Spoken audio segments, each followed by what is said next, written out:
Bonjour, bonjour, bienvenue dans Parlons Canada avec SKO, Canada Immigration, le podcast qui vous parle de la vraie vie au Canada sans tabou ni jargon inutile.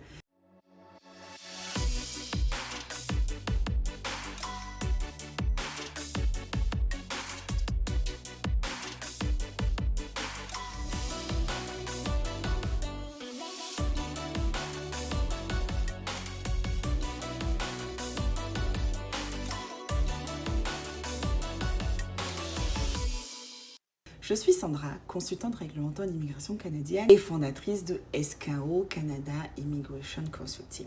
Peut-être que vous me connaissez déjà grâce à mes vidéos TikTok ou YouTube où je parle d'immigration, mais aujourd'hui nous ne sommes pas là pour parler de programmes d'immigration pur. Non, aujourd'hui nous sommes là pour parler du Canada en général, parce que lorsqu'on souhaite immigrer, ce n'est pas juste changer de pays, mais c'est entrer dans un nouveau système, une nouvelle culture, vraiment important de comprendre le pays dans lequel on souhaite aller vivre. Pour cet épisode, nous allons parler aujourd'hui des élections qui auront lieu le 28 avril prochain. Voilà, sujet très brûlant, et du coup on va aborder plusieurs thématiques, donc comment se passent les élections, quelles seront les conséquences, etc. Ma source pour ce podcast, épisode 1, c'est le guide Découvrir le Canada. Vous savez, le guide lorsqu'on devient canadien, le livre qu'il faut apprendre pour passer l'examen de citoyenneté, oui, c'est bien celui-là. Beaucoup le posent une fois qu'ils sont canadiens, alors qu'en fait ce guide regorge de beaucoup d'informations. Et du coup, sans plus tarder, passons à la partie 1. Le Canada est un État fédéral. Qu'est-ce que ça veut dire? Ça veut dire en fait que tout simplement le pouvoir est partagé entre les différents niveaux de gouvernement. Donc que ça soit le gouvernement fédéral, les provinces, les territoires, les municipalités. Chaque niveau a des responsabilités différentes. Par exemple, si on prend au niveau de l'immigration, on va voir qu'il y a des programmes fédéraux, comme Entrée Express, qui est un programme fédéral, et puis il y a des programmes des provinces, comme le programme de la province de l'Ontario, le programme de la province du Nouveau-Brunswick, et on a le cas particulier du Québec qui, lui, dispose de son propre système de sélection des immigrants. C'est pour ça que Québec, par exemple, vous allez voir que vous allez passer par ARIMA, etc. Donc ça, c'est vraiment ce qu'on appelle un État fédéral.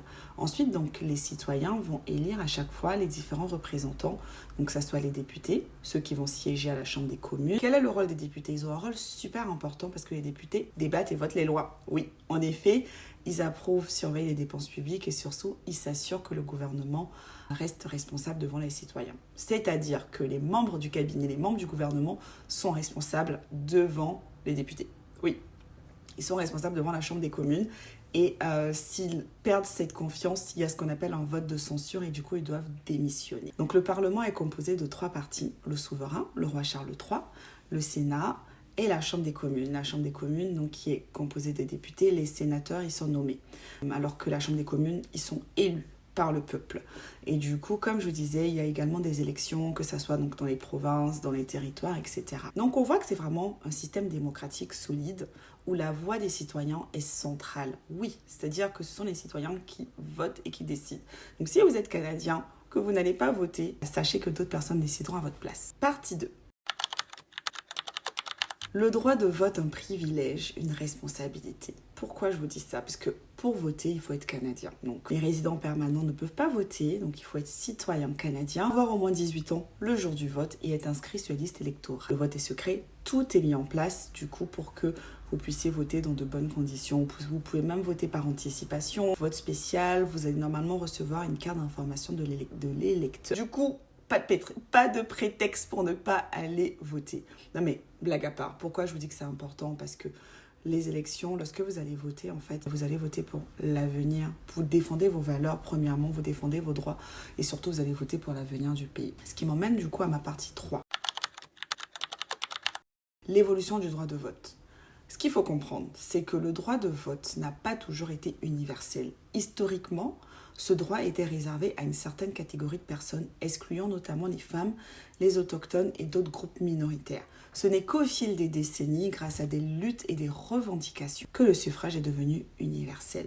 Donc, c'est-à-dire qu'aujourd'hui, on prend pour acquis le fait qu'on puisse aller voter une fois qu'on est citoyen canadien, mais ça n'a pas été le cas toujours, et il y a des personnes qui se sont battues pour cela. Du coup, il faut vraiment le respecter. Partie 4. Au Canada, les élections fédérales sont généralement prévues tous les 4 ans, le 3e lundi d'octobre, selon la loi prévue, selon ce qui est prévu en tout cas dans la loi électorale du Canada. Mais dans certains cas, il peut y avoir des élections anticipées, comme par exemple au cas de perte de confiance du Parlement ou en cas de démission du Premier ministre. C'est exactement ce qui s'est passé cette année. Nous avons des élections anticipées. Pourquoi ? Parce que donc Monsieur Justin Trudeau, qui était Premier ministre, a démissionné. Il a été remplacé par Monsieur Carney le 9 mars 2025 et du coup donc Monsieur Carney a décidé de convoquer les élections en faisant une dissolution donc du Parlement.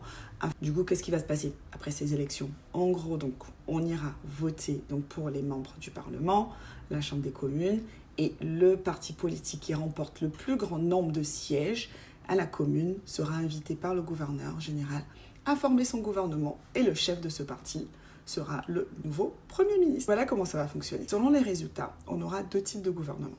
Soit un gouvernement majoritaire. C'est le cas par exemple lorsque le parti obtient plus de la moitié des sièges, donc 170 sièges sur 338.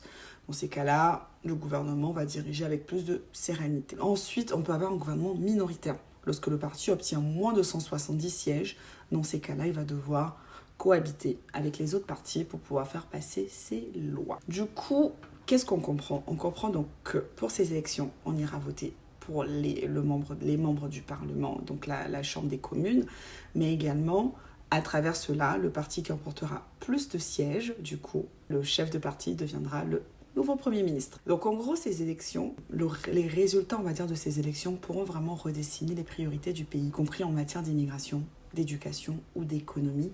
Un nouveau gouvernement, il y a beaucoup de conséquences en fait. Il peut y avoir de nouvelles politiques, de nouvelles orientations, parfois même des changements radicaux. Du coup, maintenant, je vais vous poser la question. Selon vous, qui remportera ces élections ? Quels changements attendez-vous ou redoutez-vous ?